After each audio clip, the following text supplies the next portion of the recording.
name is Gardy, and this is Clear Life Combat. I have a guest that is zooming in. I'm going to let him introduce himself, and we're going to have some fun this morning. Hey, good morning. How's it going? Hey, how you doing? So, if somebody hasn't had the chance to meet you, what's your name? Where you at? And then we can talk about what you got going on. Awesome. Yeah, my name is Joshua White. I live in Tampa, Florida, and I have worked in the music industry for like 10 years and touring and playing in bands. And I just about 4 years ago got into martial arts through Muay Thai and Jiu Jitsu. Lost like 135 pounds, and it's been an incredible journey. And I'm psyched to talk about it with y'all. Yeah, so it's going to be fun. I remember seeing you out touring like all over the world. You were even in Thailand, had the chance to train over there, and that's whenever Greg Sanzo was over there. What was that experience like? So I had probably been doing Muay Thai for not even 3 or 4 months, and I was still like 340 pounds when I went there. And I went from training in like an intro kickboxing class to being, oh, I'm in Thailand. I want to try this out. And it might have been the hardest day of my life, but it was awesome. Sanzo was there. So it was like there was familiarity, and I felt like I was very taken care of, but it was definitely eye opening to what Muay Thai really looked like. I can't wait to, at this point in my life, go back and experience it when I've actually been training. What is it that drew you into combat sports to even go and try that kickboxing class?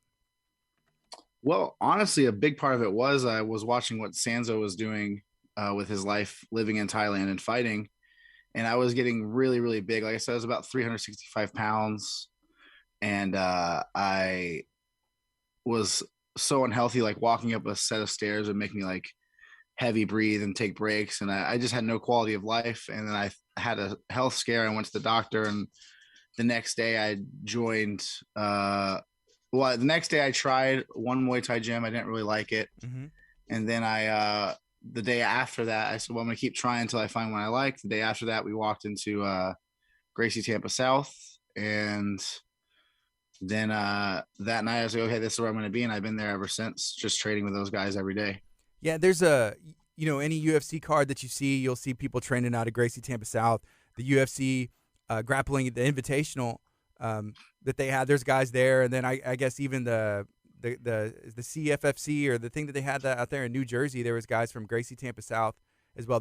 There's people at the highest level that are training that you train with, right? Absolutely, yeah. And I didn't know anything about this when I joined the gym. Billy Q, who's the man who's killing it in the UFC, still is actually the intro Muay Thai coach. And so I walked in there not knowing anything about this, not knowing who this guy was going to be, and I hit it off with him. Awesome. He was going through a knee surgery and rehabilitation. He would like text me and be like, "Hey, go to the gym with me at like 5 in the morning and do conditioning." That dude is like huge, huge reason why I am where I am today. And it's crazy that I got to see him, just destroy people in the UFC. And I think he's one of the best dudes on the roster. And then we have, like you said, CFFC. Like we have a bunch of our dudes fighting that. We have guys like Matt Frivola just fought on Saturday and knocked the dude out in the first round. Like it's really cool because I stumbled into this gym and now I get to train with like some of the best people in the sport, and it's really, really inspiring to be around them. What was your first taste of competition, or were you from the beginning when you realized, hey, this is where I'm at, I want to compete one day? When I first joined, I remember saying, I don't even want to spar. I just want to lose weight. And I hated jujitsu. Um, so probably for the first couple years, it was just Muay Thai. I only did start doing jujitsu about 2 years ago. So I did a couple like Muay Thai, PKB or smokers, and I liked that because eventually, as much as you said, I said I wasn't going to spar. Before you knew it, I was in the sparring room and I loved it. And I was like, oh, I'm not going to fight. I just want to move around with these guys. And then before you knew it, I'm like, oh, I have a chance to see how the training works against this guy. Loved it. Was never really focused on jujitsu until like the pandemic, to be honest. I took an actual sanctioned Muay Thai fight in South Carolina in October of 2020.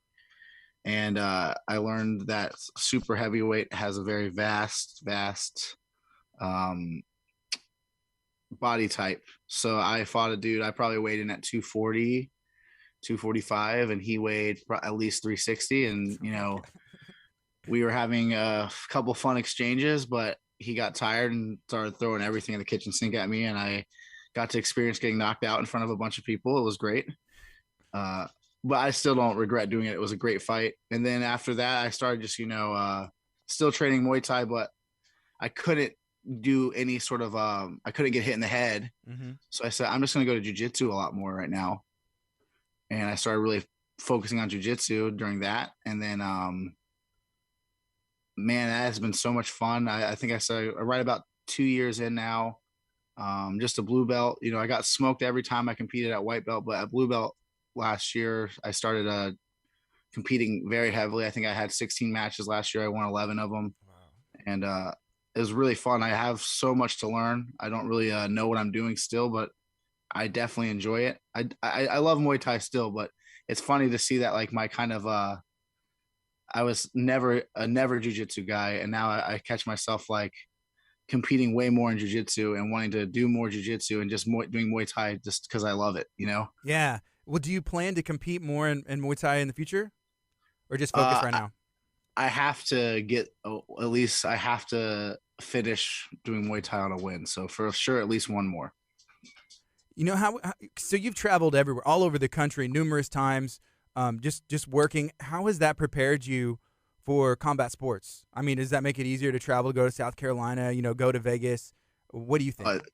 It feels very, very normal. Like, to me, like the idea of like staying at a friend's floor when I gotta go compete in another city is like so easy to me because I just crash on floors across the country. In fact, this summer, because my wife's a school teacher and I work, in the music industry remote. So right when I knew that things were going to come back full and I wouldn't be able to have the time to do it, I was like, well, before my job comes back in full swing, let's just do a road trip. So me and my wife drove from Tampa all the way to Seattle and back, and we stopped at like gyms all across the country. It was awesome. So like it felt like tour, except for instead of having to go to a show, I had to have someone try to choke me out. Yeah, that's awesome. And your wife, she's down. Does she train at all, or what does she think about everything? She loves it because it's been something that has brought health and wellness to my life.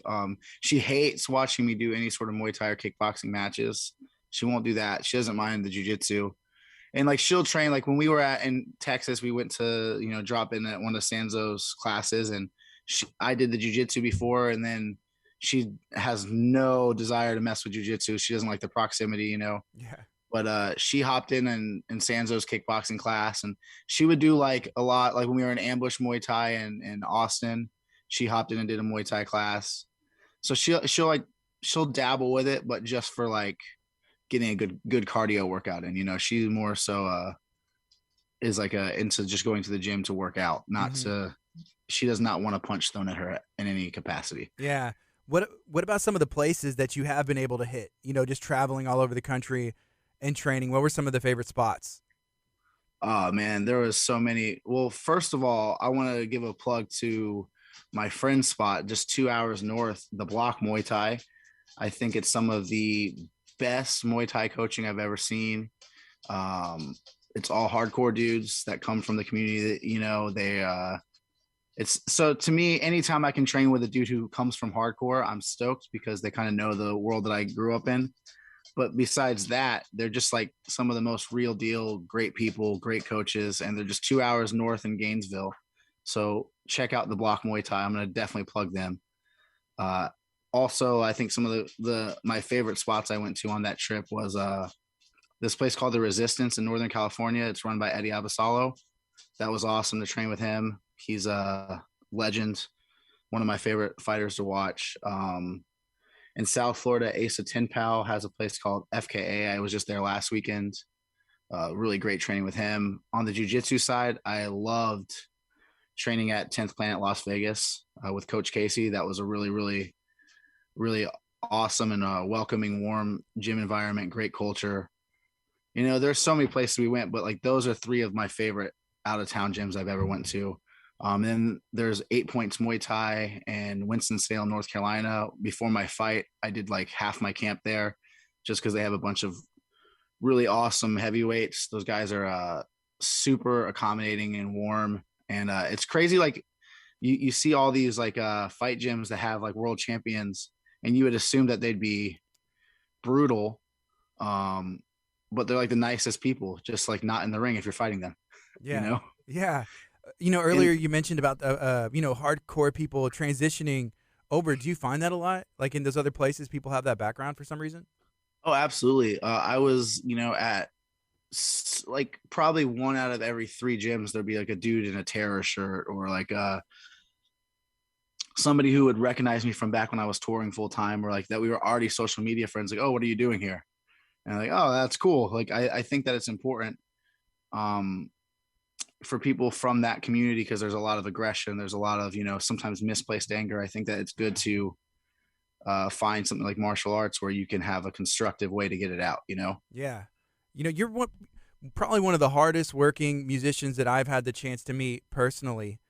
Just making it happen, by yourself and then working with others and finding like-minded people. But you've been busy, and it's really cool. What you're doing. It's been fun to watch, even on social media. Oh, thank you so much. Yeah, it's life is all about experience. That's what I try to do. Is like we have the road trip that was fun, and then I know we were talking before we got on the podcast, about like my experience with like the Daisy Fresh guys. To me, it was like, okay, we did this trip, but I knew I didn't want to just go there for one day and train because it was so wild. I was like, oh, I want to go. I only want to go there if I can go there for over a week so I can get the full experience. And I'll say that is besides my home gym, that is one of the coolest places I've ever been. Like those dudes were incredible. It was the hardest workouts I've ever had. And like you watch the documentary, and I think that just scratches the surface of how hard those guys work. And that was a really cool experience to live and stay with them and get beat up by them every single day. Yeah, and when you say live with, I saw, I think on a story, on your Instagram story, sleeping in the car, but that's just how it is there. What's that like? Well, so I gotta be completely honest. I slept in the car a couple days, and then Alejandro was like, "Hey, we have some space at the fighter house. You can come stay here." So because I wasn't living there, I didn't stay in the gym the entire time. I definitely took advantage of the hot shower and a warm couch to sleep on. But I did stay in my car for the first 2 or 3 nights there, and I drove up there and back. But it was awesome. That's like the one of the most respectable group of guys. Like everyone was so friendly, so like my offensive wrestling is trash. And in a wrestling class, I was trying to just defensively wrestle, like stuff the shot, grab the front headlock. And I just remember Alejandro like, oh, that's really good that you know how to do that, but like that's not going to help you get better at anything else, so stop doing it. And then the guys were just destroying me, with the quickness. But he said, if you can make it through wrestling class, we'll know you can hang. And then at the end of wrestling class, he's like, yo, good job. It was awesome. And it was a very fun week. I definitely was sore as heck on the drive. Heck, see, I said heck. I was very sore on the drive home, though. I'll say that. And have you been able to stay in contact with some of the guys there as well? Oh yeah, all the time. Definitely. Like, actually, I'm starting a podcast, and our first guest this week is going to be Alejandro, and definitely a good friend of mine now. It's someone that I would consider like a homie, not just a dude I trained with. Yeah. What's the podcast going to be about? What's it going to entail? So it's going to be about hardcore and combat sports and like the intersection and cross between them and how the two benefit each other, in my opinion. Mm-hmm. Cool. And so that Alejandro's the first guest on that. And when can we expect it? And what's it called? It's called Give Blood Podcast. We're going to be recording it in the next 2 or 3 days. And I think the first episode should be live early next week, actually. Awesome. Cool. So that's going to be exciting. Make sure that you check that out whenever it drops. But if somebody does want to follow you on social media so they can keep up, or, whenever the podcast drops and all that stuff, what's your social media? Mine is Josh from FL. And the podcast is just Give Blood Podcast. I'm sorry, my dog is being ridiculous. What kind of dog do you have? I have a little pit bull. She wants to play. Awesome. Hey, let's talk about the music side. Like I mentioned earlier, you're the hardest working person that I've met personally when it comes to constantly touring, hitting up people, putting on tours for other people as well. What do you have going on right now in the music industry? Yeah, I run a small, well, it's a large amount of bands, but still, in the grand scheme of things, pretty small. Booking agency called State of Mind Touring. We take care of a ton of hardcore band and metal bands, tour schedule. Um, I do management for a few artists, and I am a production manager for a local guy. So pretty much everything I do is within the music world.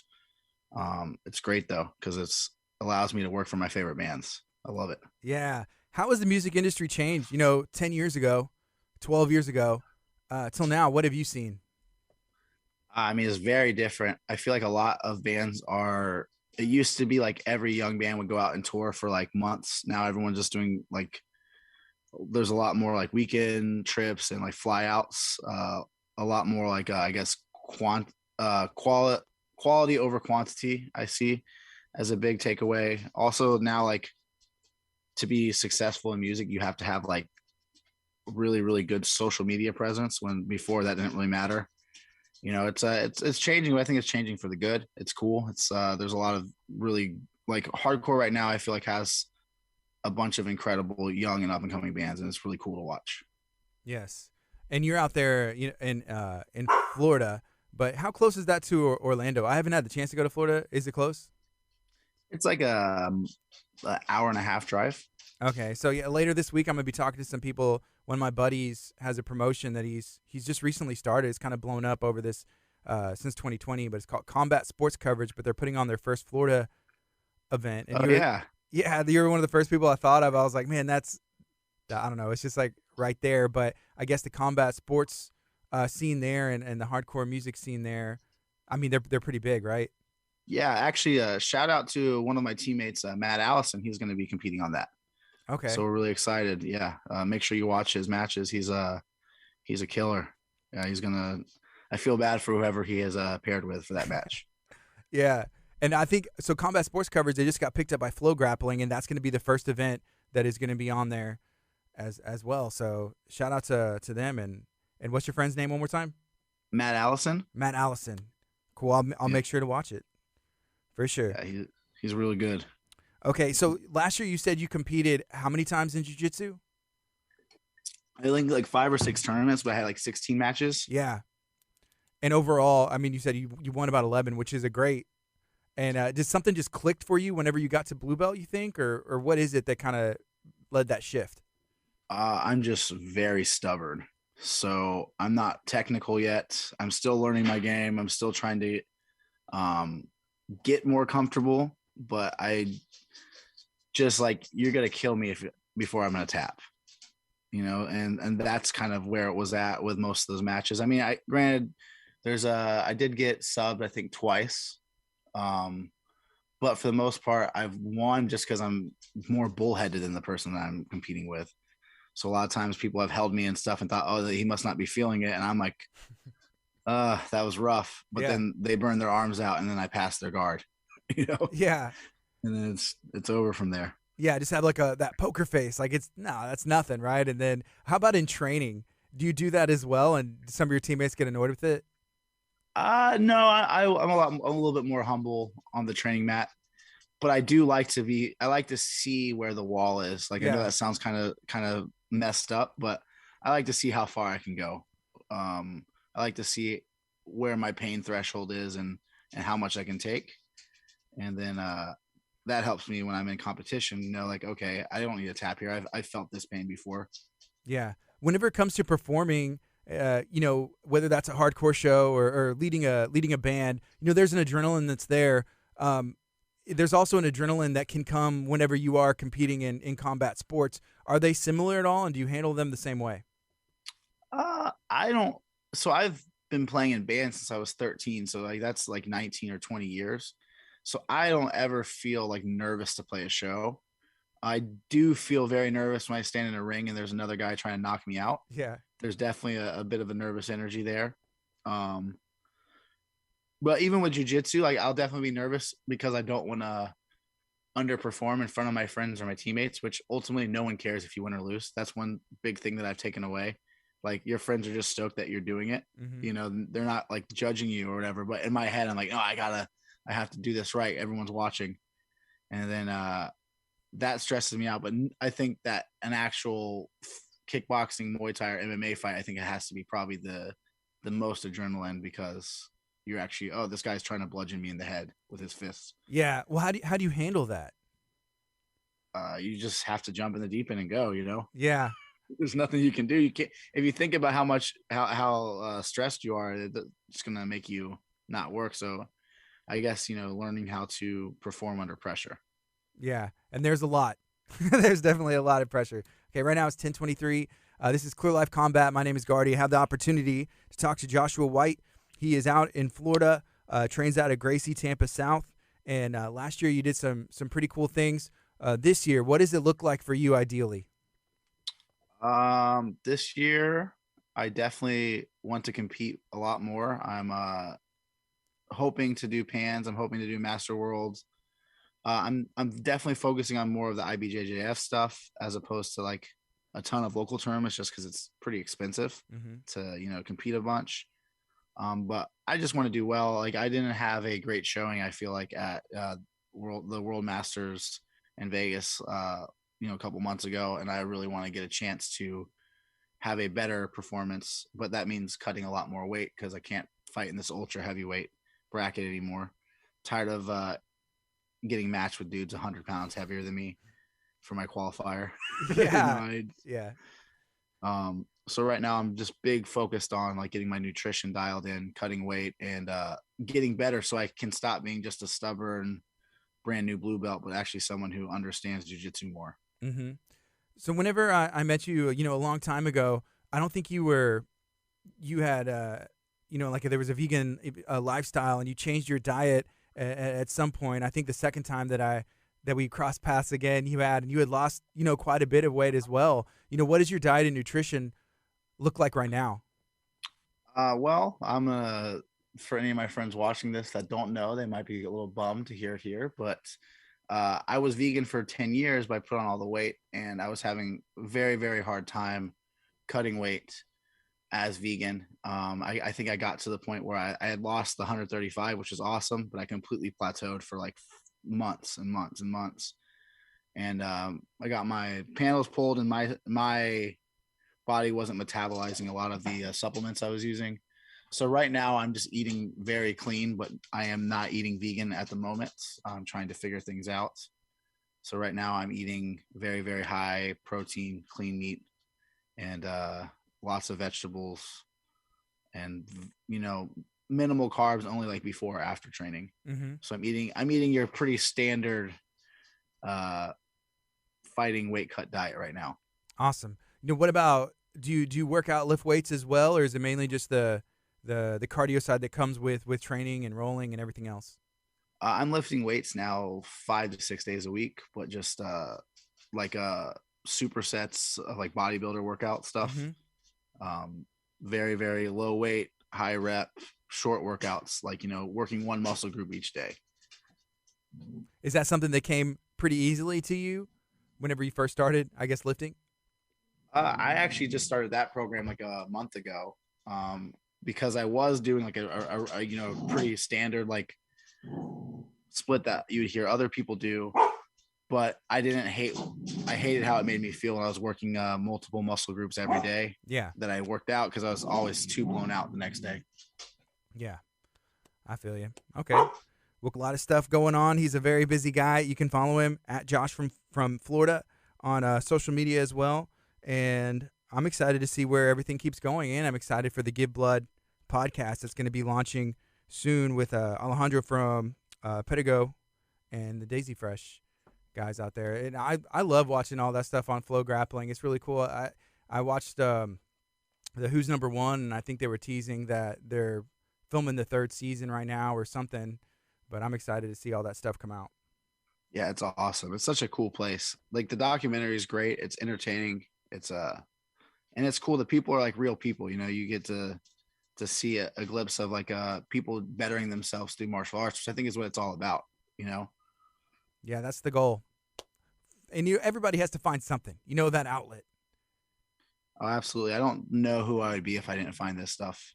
Like, I'm not. It's cool to do an interview because I'm not like some like accomplished fighter or like some real deal grappler. I'm just a blue belt who got knocked out in a Muay Thai fight. But I will talk about combat sports forever because it changed my life. It gave me the motivation and discipline, and it's taught me the tools that I need to have a better life, you know, whether that be physically or even mentally, like the cognitive benefit. I'm sorry, my dog is being ridiculous. No, it's what's the dog's name? Maggie. Maggie. Here, come here, Maggie. Let's see Maggie. So if you're watching on social media, Well, this is Bart. This is the other one. okay, this is Bart. He's interrupting me. So you had mentioned that you had lost 130 pounds, which is a crazy accomplishment. Do you plan to keep losing more? Yeah, I want to lose at least another 20, so I can be at super heavyweight, not ultra heavyweight. Yeah. So that's the plan. That's the goal. Compete as much as you can for the rest of this year, and just try and be a better martial artist, which makes you a better person. Yeah, absolutely, 100%. Is there anything else that we haven't talked about that you want to mention or bring up or plug? No, I just want to, encourage anyone who is nervous to get into the gym to go try it out, because I had no mobility, no flexibility, no previous context for what MMA or martial art was. I thought it was just like bro stuff that was whack, but I needed to try something. And then the values I learned in the gym have just made me overall such a better person. And I think that we all could use a little bit of manufactured strife that you get from fighting another person or rolling with another person to make you deal with problems in the real world. So yeah, try it if you're on the fence about it. I want to give a big shout out to my friends, King State Coffee. They're a local coffee company out here in Tampa. They always take care of me before anytime I go do any competitions. My best friend in the world runs a clothing company called American Barbell Club, and also a powerlifting gym. Also one of the biggest reasons why I've lost the weight is because of the accountability from friends like him. So go to his store, ABC Strong, and go buy everything that he has, because he's the best dude in the world.